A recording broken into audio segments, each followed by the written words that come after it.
আসসালামু আলাইকুম। আমি মোহাম্মদ জান্নাতুন নাইম।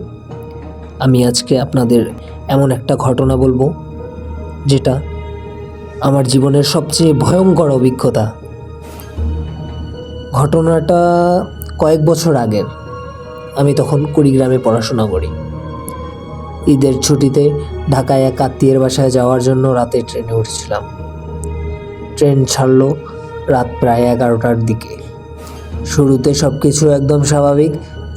যাত্রীরা গল্প করছে, কেউ বা জানালা দিয়ে বাইরে তাকিয়ে আছে। কিছুক্ষণ পর খেয়াল করলাম কামরাটা ধীরে ধীরে ফাঁকা হয়ে যাচ্ছে। যেখানে আগে ভরা মানুষ ছিল সেখানে এখন হাতে গোনা কয়েকজন। আমি ভেবেছিলাম হয়তো অন্য কামরায় চলে গেছে সবাই। হঠাৎ পাশের সিটে বসে এক বৃদ্ধ আমাকে প্রশ্ন করলেন, কোথায় যাচ্ছ বাবা? আমি বললাম, ঢাকায় যাচ্ছি। বৃদ্ধটা অদ্ভুত হেসে বললেন, ঢাকা যাওয়া হবে? তবে সাবধানে থেকো। এই কথার পর মুহূর্তের মধ্যে লোকটা অদৃশ্য হয়ে গেল, যেন হাওয়ায় মিলিয়ে গেল চোখের সামন থেকে। আমার শরীর কাঁপতে শুরু করলো। চারপাশে তাকিয়ে দেখি ট্রেনের ভেতর এক অদ্ভুত নীরবতা। জানালার বাইরে ঘন অন্ধকার, কোনো আলো নেই, কোনো স্টেশনও পড়ছে না। অথচ এতক্ষণে অন্তত একটা স্টেশন আসার কথা ছিল। কিছুক্ষণ পর ট্রেনের বাতিগুলো টিম টিম করে নিভে গেল, আবার জ্বলে উঠল। আলো জ্বলার সাথে সাথে দেখলাম সামনের সিটে বসে আছে কিছু কঙ্কালসার মানুষ। তাদের চোখ নেই, ফাঁকা গর্ত, আর ঠোঁটে এক ভয়ঙ্কর হাসি।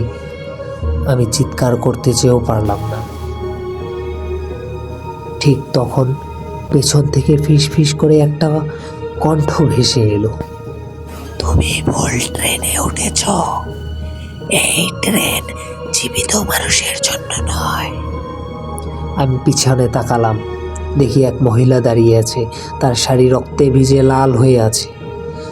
চোখ দুটো অস্বাভাবিক বড়, ঠোঁট ছিঁড়ে গেছে।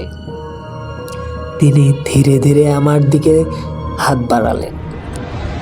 আমার মনে হলো ট্রেনটা আর রেল লাইনের উপর চলছে না, শূন্যে ভেসে যাচ্ছে। আমি চোখ বন্ধ করে দোয়া পড়তে লাগলাম। কিছুক্ষণ পর চোখ খুলে দেখি আমি আমার আসল কামরায় বসে আছি। চারপাশে ভিড়, লোকজন স্বাভাবিকভাবেই বসে আছে। ট্রেন তখন ঢাকার কাছাকাছি একটা স্টেশনে দাঁড়িয়ে আছে। সব কিছু স্বাভাবিক মনে হলেও আমার বুক ধড়ফড় করছিল, হাত ঘামে ভিজেছিল। সবচেয়ে অদ্ভুত ব্যাপার হলো আমার সামনের সিটে পড়েছিল একটা পুরনো টিকিট। টিকিটে লেখা ছিল কুড়িগ্রাম থেকে অজানা গন্তব্য। আজও আমি বুঝতে পারিনি আসলে কি হয়েছিল সেদিন। আমি কি সত্যি অন্য জগতে কোনো ট্রেনে উঠেছিলাম, নাকি এটা ছিল এক দুঃস্বপ্ন? তবে সেই রাতের পর আর আমি কখনোই একা ট্রেনে উঠিনি।